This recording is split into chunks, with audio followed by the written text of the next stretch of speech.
Là, ici, on a le caveau, on va dire, familial. Donc là, on va garder les vieux millésimes. La plus vieille bouteille, c'est 1929. Pendant la Seconde Guerre mondiale, évidemment, les Allemands avaient réquisitionné la maison. Oui. Et là, grand-père avait caché des bouteilles dans le sol pour pas que les Allemands puissent réquisitionner son vin. Et c'était le Lussac Saint-Émilion, Château Croix de Rambaud, 1929.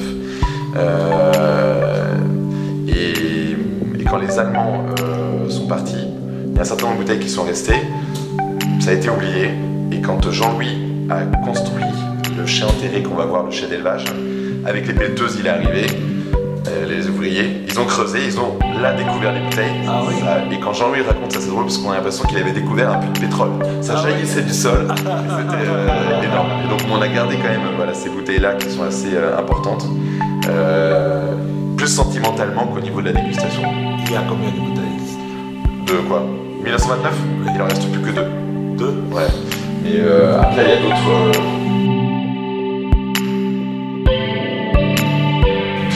Ah, c'est vrai. Là, tu vas avoir des alors, tu sais, chaque année, chaque millésime, on essaie de mettre 120 bouteilles. 120 bouteilles. Gardées pour les laisser vieillir et pour que 10, 15, 20, 30 ans plus tard, des importateurs, des clients qui viennent à la maison, on puisse goûter, se faire plaisir et voir comment les vins évoluent. Ah oui. Et le problème, c'est qu'en fonction des grands millésimes, c'est difficile pour nous aussi de les garder. Ouais, et donc, il faudrait trouver une seconde cachette. 240, 240. Là, par exemple, on est sur le Clos de la Vieille Église, en 1993. Voilà. C'était une ancienne étiquette que l'on avait qui a changé la OD.